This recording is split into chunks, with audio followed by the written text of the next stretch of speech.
Entrez.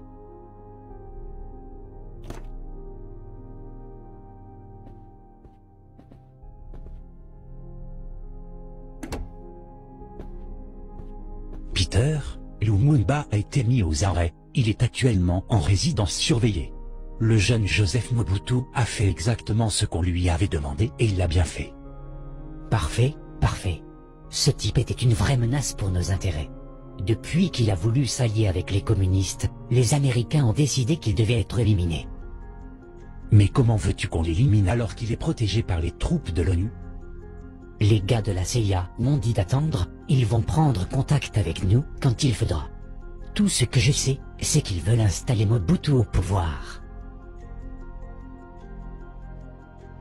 C'est un bon petit, mais, est-ce qu'on est sûr qu'une fois au pouvoir, il ne va pas devenir un Lumumba bis? S'il ne veut plus faire le bon nègre, il sera dégagé aussi vite qu'il est venu au pouvoir.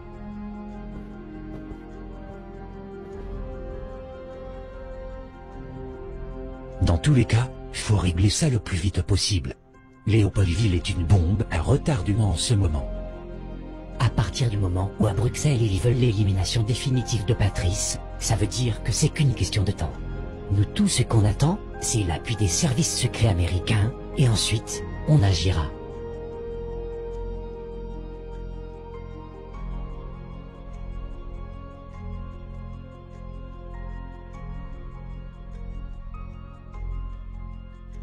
Je suis pris au piège, obligé de rester dans cette résidence. J'ai besoin de sortir, voir le peuple. Le Congo ne peut pas rester entre les mains de ces gens qui n'ont aucun respect pour l'humain.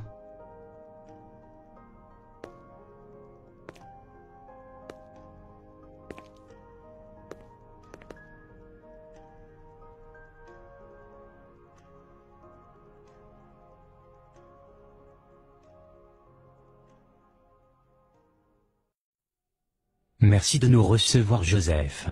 Je te présente Ronnie Smith, mon adjoint. Ravi de faire ta connaissance, Joe. Enchanté, monsieur Ronnie. Bon Joe, on est content du boulot que tu as fait concernant Lumumba. Il n'a officiellement plus aucun pouvoir. Mais, depuis qu'il s'est allié aux communistes, le grand chef à la Maison Blanche veut le voir disparaître. Les Belges aussi d'ailleurs. Tu le connais, c'est ton ami. C'est un vrai danger pour la paix du Congo. Comme c'est ton ami, on voulait être sûr que tes sentiments d'amitié ne t'empêcheraient pas de faire le boulot. Ne vous inquiétez pas, monsieur Melvin.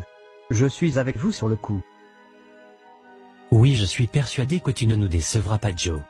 Comme on te l'a promis, on t'aidera à prendre le pouvoir dans ce pays. Mais en attendant, faut se débarrasser de notre problème.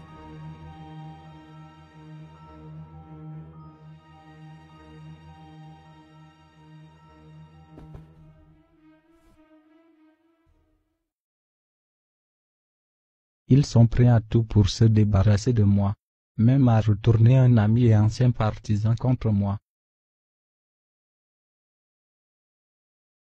L'amitié. Les faux amis sont comme des ombres. Ils te suivent dans la lumière, mais ils te laissent de côté d'accaparer la noirceur.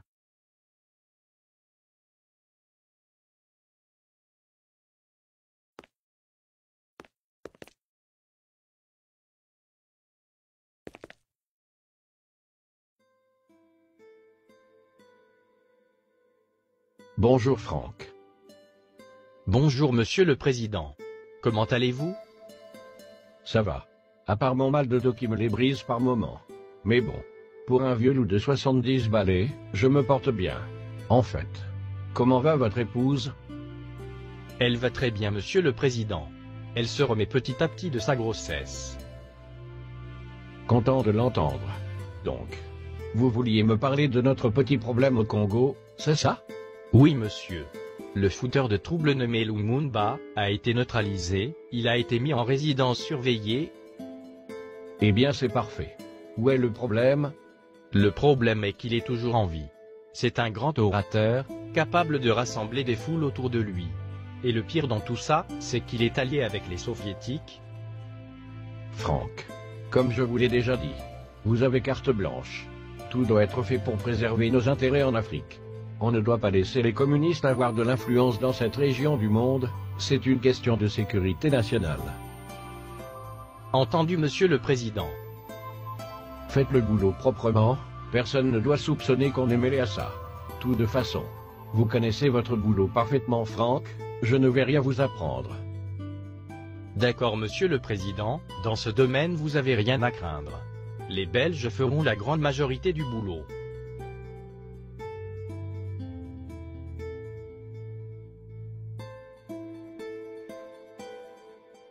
Il m'accuse d'être un communiste, comme si les communistes étaient des démons.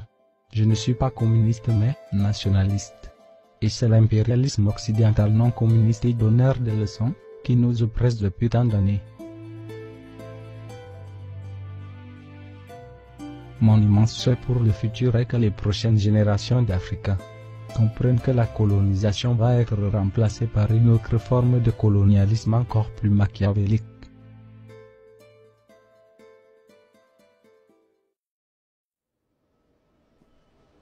Putain, j'y arrive pas à le croire. Toutes ces armes pour combattre un pauvre enfoiré qui n'a même pas d'armée derrière lui.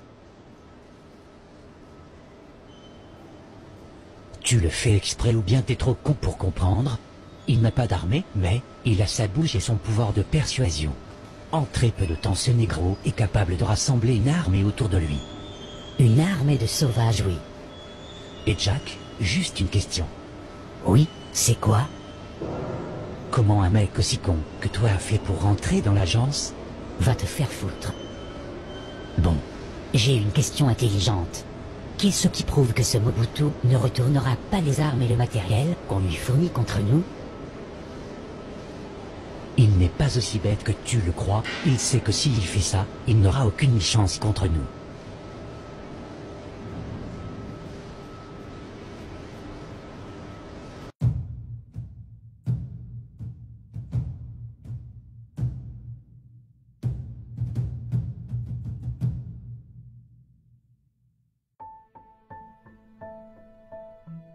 Je n'en peux plus, c'est décidé, je m'en vais. Je ne peux pas rester une seconde de plus cloîtré ici pendant que le Congo est souillé et violenté par l'impérialisme.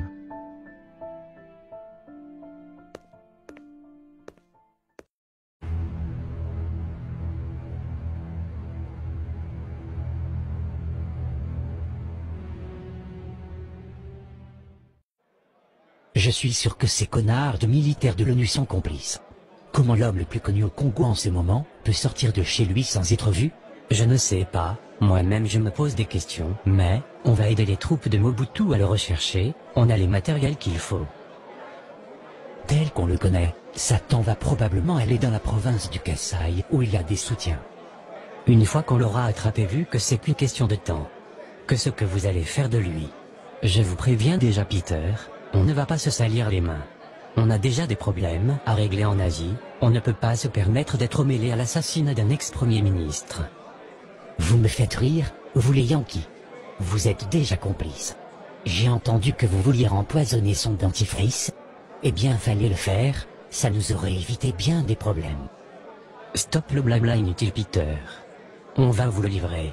Mais, est-ce que vous pouvez finir le boulot proprement ou pas? Vous voulez exactement la même chose que nous, mais vous ne voulez pas l'assumer. Le sort de Lumumba va se décider à Bruxelles.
Ils m'ont tué.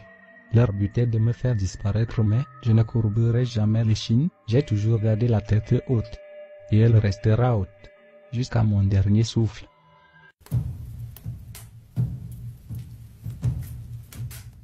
Monsieur le ministre, Lumumba a été capturé. Voilà une bonne chose de faite. On l'a transféré au camp militaire Hardy de Tisville, avec 2 ou 3 de ses partisans. Monsieur le ministre, j'ai pensé qu'on devrait l'envoyer à Elisabethville.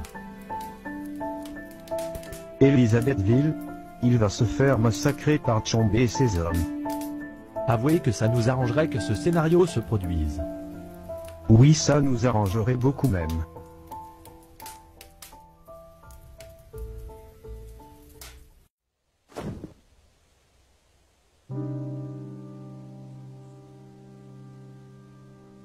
Je n'ai pas peur de mourir.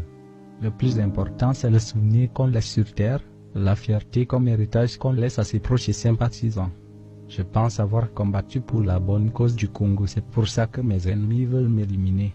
Ils feront peut-être disparaître mon corps, mais jamais mon âme et mon combat pour la patrie. C'est horrible de voir ces frères de lutte mourir exécutés comme du gibier. Reposez en paix mes frères.